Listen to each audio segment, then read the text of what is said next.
Confident AF Live, taking your mindset next level to get next year's results today with me, your host, Brandon Foster. Are you a badass peep with big dreams, ready to turn your unrealistic goals into reality? Confident AF Live is the gateway to enormous new opportunities and unlimited possibilities. The unrealistic can suddenly become realistic for you if you believe it. Are you ready to take your dreams and results to the next level? Then stay tuned as we help crack open the door to new ways of impactful thinking and believing about yourself with mindset practices for badass people like you. Confident AF Live starts right now. What up, badasses? Welcome to another incredible episode of Confident AF Live.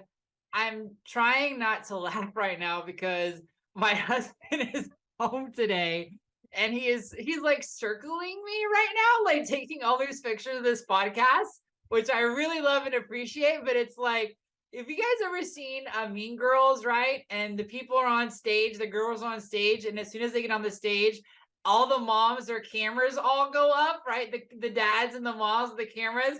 And I love my husband. He's very proud of me and everything that I'm doing. And so that was like that moment of him just taking all sorts of pictures. All right, so and I'm thinking that Jacob, my producer, is like, what the heck is he doing? Why does he keep making all these weird motions and everything? That's why, Jacob. Okay, so today, what are we going to talk about? We are going to talk about miracles and belief. You guys, I am super excited about this episode. Full disclosure, I was on a one-on-one call last week, and I was doing my utmost best to explain just how powerful belief is and how belief really changes your entire trajectory for your business, for your personal life, for your finances, and what that actually means. Like what does that really mean for your whole entire life's trajectory?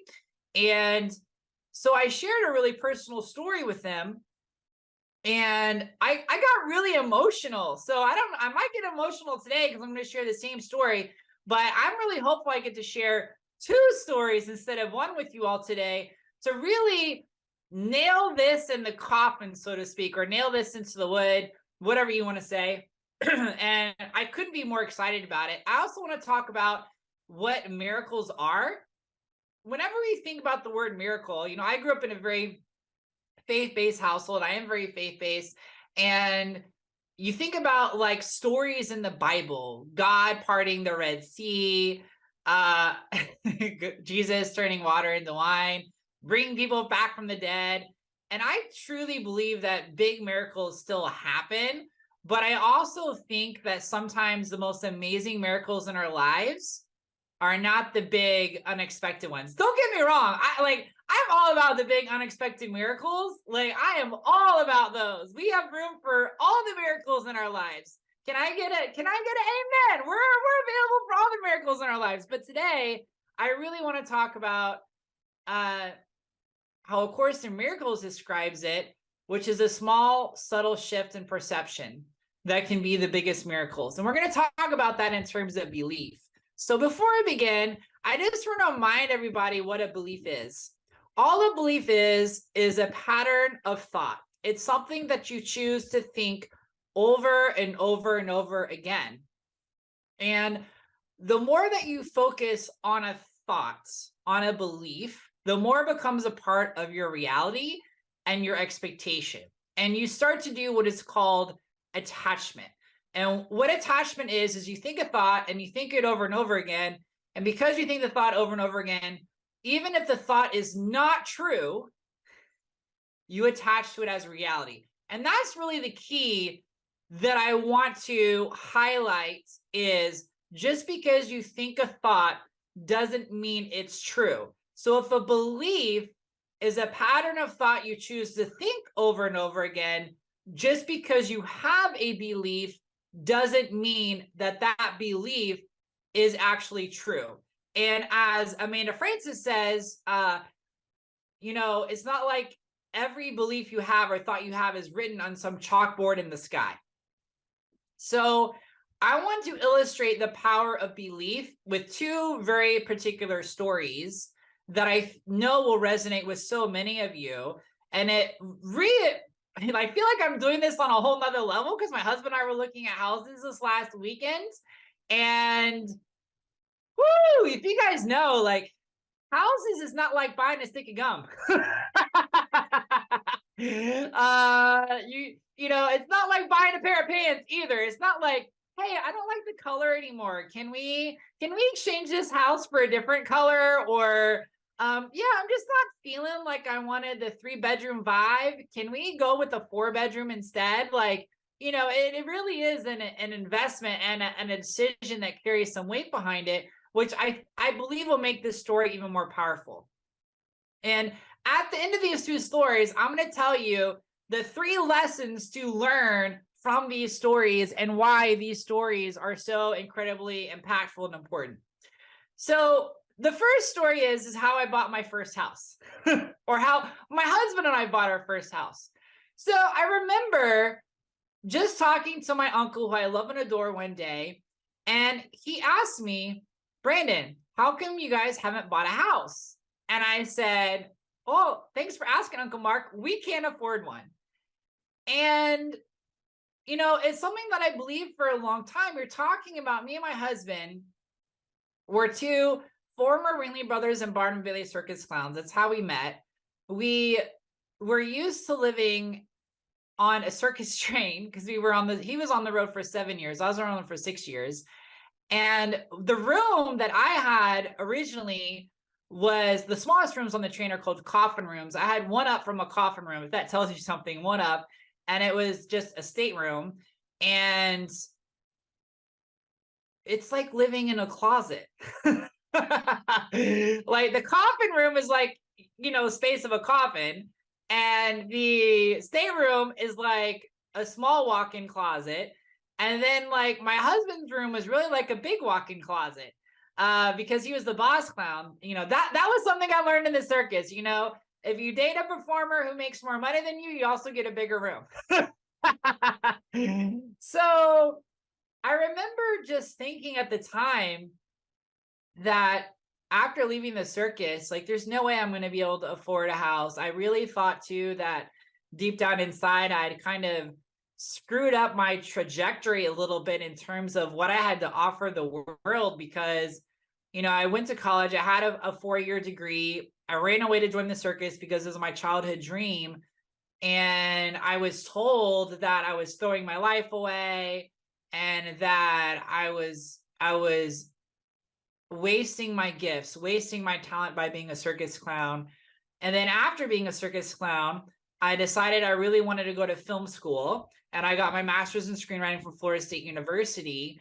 And then I moved to LA. It wasn't a good fit. I didn't really like it. And then I moved back to Tampa to be with my husband. And I hadn't really found what I felt like was like my purpose or my life's calling.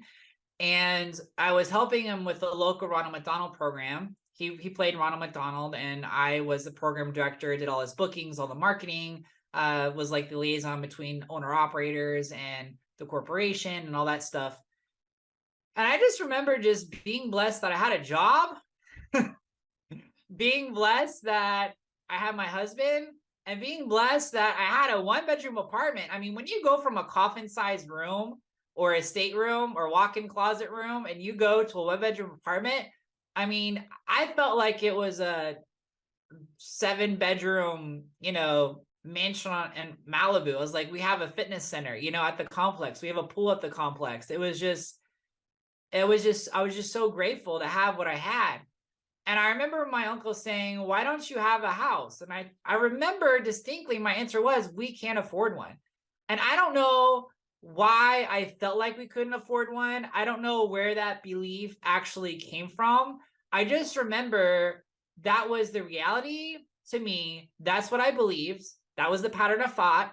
That's what I choose to think every single day. And so I told him this, and it was like what I said was a complete lie to him. He goes, yeah, you can afford a house. There was no hesitation, no ifs, ands, or buts. He was just like, no, you can afford a house. And it's like, yeah, no, Uncle Mark, we really can't afford a house. You're talking about two former circus clowns. And he's like, yeah, you can afford a house. And in fact, not only can you afford a house, I bet you can afford a really nice house.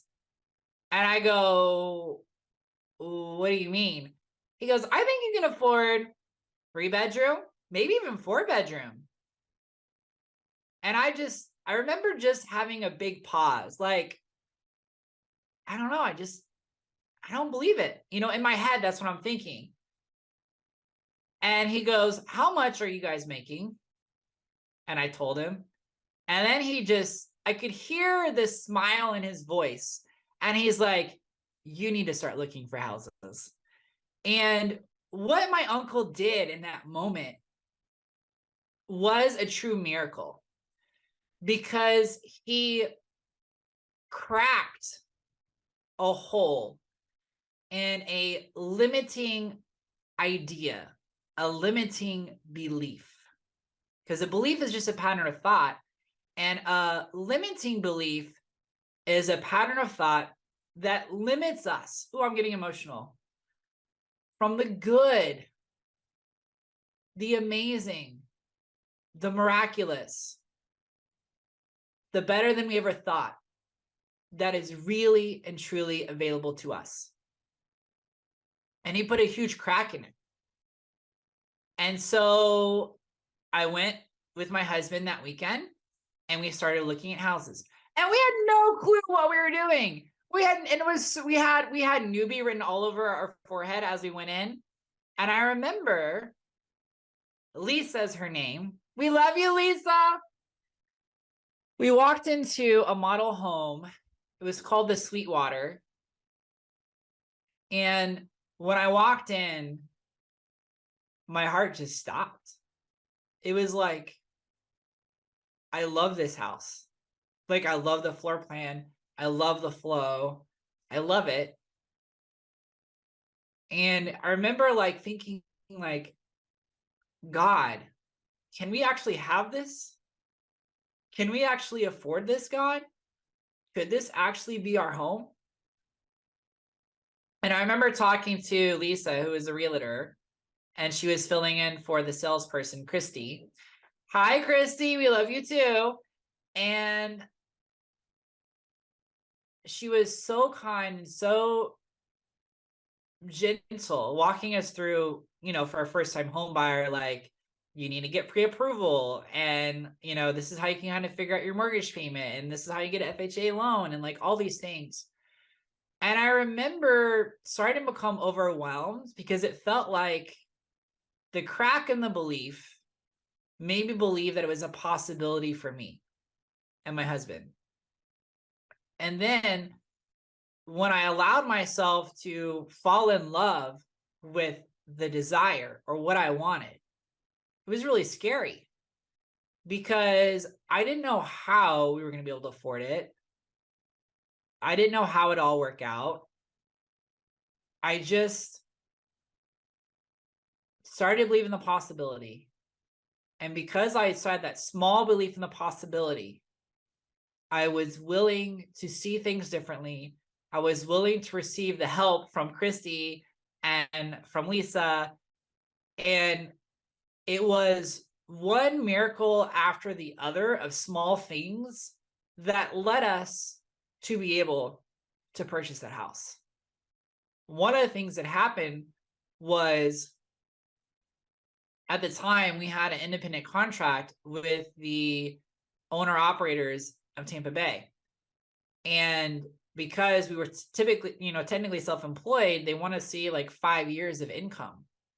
And whereas a lot of loan companies will just not loan you money for a house if you don't have 5 years of income to show, this company made an exception and said, we'll do it if your contract will last for 5 years. And at the time, my husband, who was in charge of the contract, didn't want to sign a long-term contract, because we had 1-year contracts at Ringling Brothers Circus, and that's what he was comfortable with. He was afraid to sign like a huge 5-year commitment for the owners and operators. And what ended up happening is he went to Blake, thank you, Blake, and asked him if he would mind talking to the co-op if they could extend the contract for, 5 years. And without hesitation, they did it. And there was other small miracles like that too. I say small, they were really big, but they weren't parting the Red Sea, but they were big to us. One of them was, when you have a new home, you get to pick out all the cool shit that goes inside of it.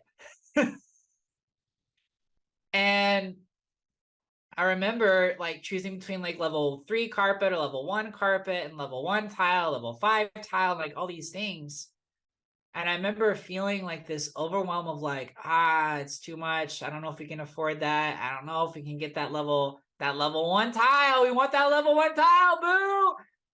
And again, Christy was so amazing and kind. She walked us through the difference in our mortgage payments of having those things wrapped into our mortgage, and just kind of reminded us that this is a home, it appreciates, and you're going to live there. You're going to live there. And it's not as expensive as you think it is. And the part of the story that's kind of scary is after we bought the house and moved in and got married, we both got laid off. But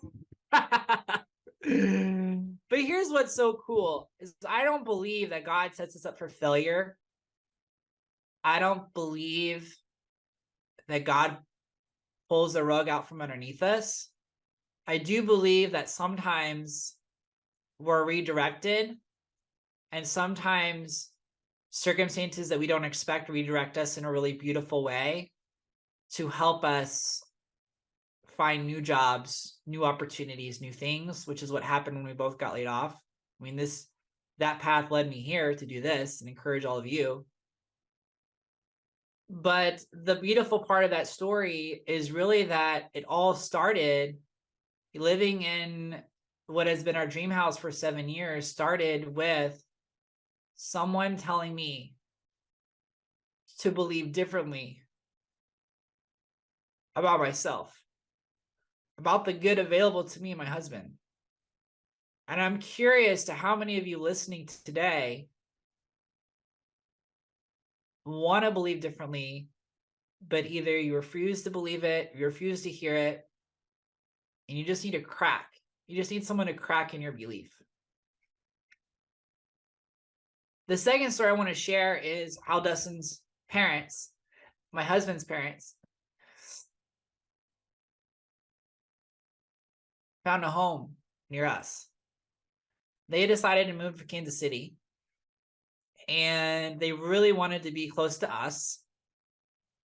They needed to sell their house. They needed to move down. They made the decision really quickly, and this was last year. And it was taking at that time, because of COVID and building supplies, it was taking like 9 months to a year to have your house built. And they really wanted to move in fast. They wanted to be here. They wanted to move in by May. And I remember them going to look for different houses, and they really wanted like a pre-manufactured home. And they wanted to be in like a 50 older community.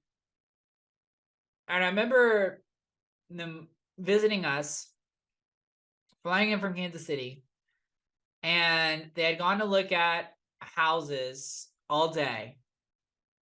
And they were despondent, sad, kind of given up. And his mom just had tears in her eyes. She goes, "We're never going to be able to find a place to live here." And I said, why do you feel that? She goes, because what we want, we can't afford. What we can't afford is not nice.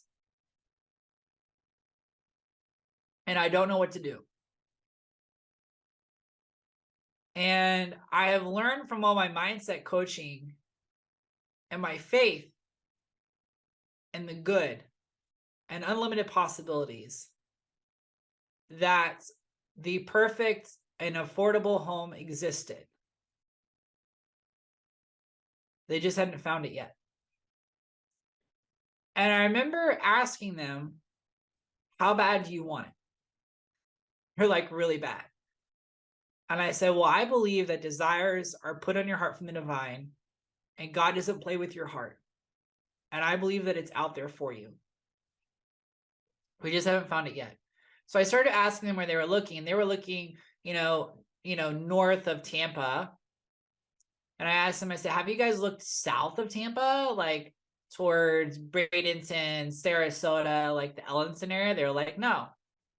So we did a quick Google search, and we found a community that had pre-manufactured homes, and I had them call. And when they called, they said, sorry, we don't have any appointments booked for the whole entire, we're all booked for appointments. We can't see you guys. And like, as soon as they got off the phone, they were defeated all over again. I said, why are you guys defeated? And they said, well, we don't have any appointments. I said, so what? I said, call them back and say, hey, I know you don't have any appointments, but can we at least come down and just look around the community and stuff? So they did. And they were like, yeah, you can do that. So we drove down. We looked at the community that day, and they loved the community. They loved the newer homes that they saw being built there.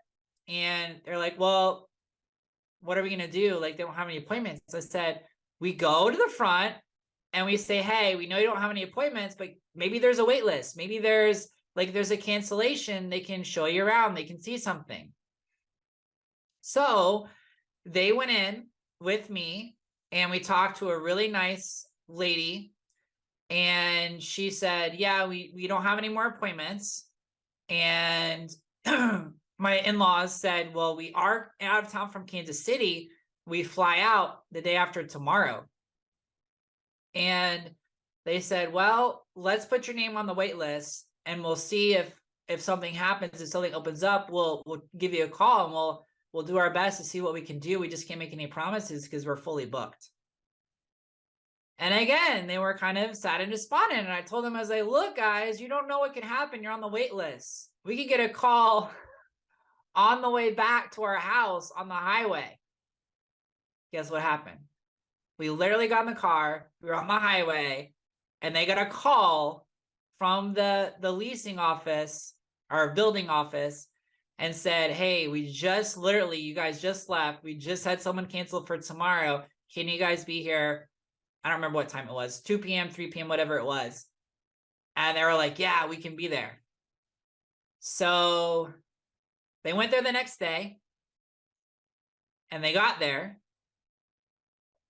and the salesperson was really nice, really amazing, was showing them, example after example after example.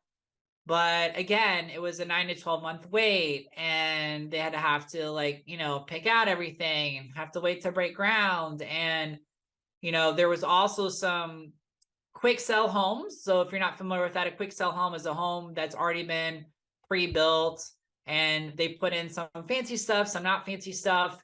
And it's a quick move-in is what they call it, basically. So the idea is you buy it, you like it, you can move in really quickly. You don't have to wait those 9 to 12 months. So they go in, and they're not finding anything that they're really, really like, that's like perfect for them. And they're getting frustrated again. And it's 9 to 12 months, and they want to move in May.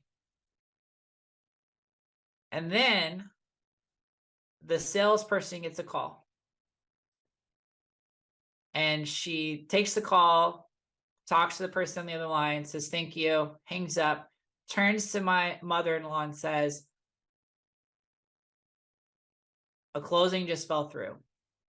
I think we have the perfect house for you. Do you want to see it?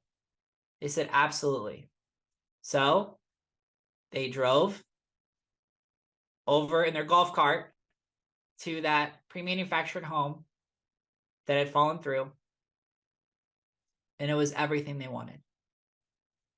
They went from, it doesn't exist, it's impossible, to the home they wanted, quick move in by May, everything they wanted, close to us, in a matter of 2.5 days. So I want to share with you guys, as I wrap this up, 3 lessons from these stories about the power of belief. The first one is, I love you so much, but you will never have what you don't believe is possible for you to have.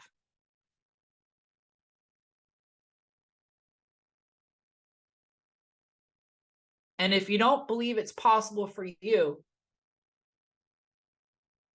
you'll never take action to receive it, even if it already exists for you. Both of those homes were already in existence. And if we hadn't shifted our beliefs, we never would have been able to receive them and see them. And the last thing is, you can't receive anything that you don't feel like you're good enough to receive. And when you can shift to knowing you're loved and adored, and if that desire was placed in your heart, it was meant for you, that's a beautiful, beautiful place to be. So I want to leave you all with an important question to ask yourself about your life, your finances, and your business.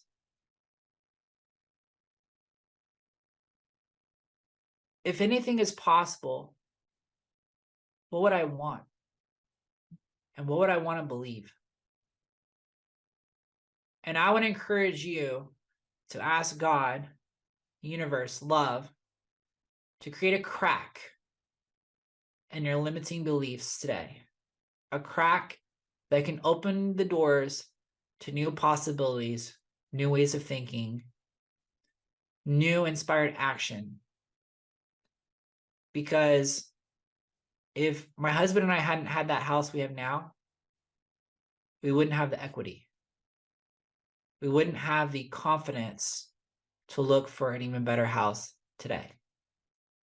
Because everything in life stacks, even your beliefs. I love you so much. Have an amazing day.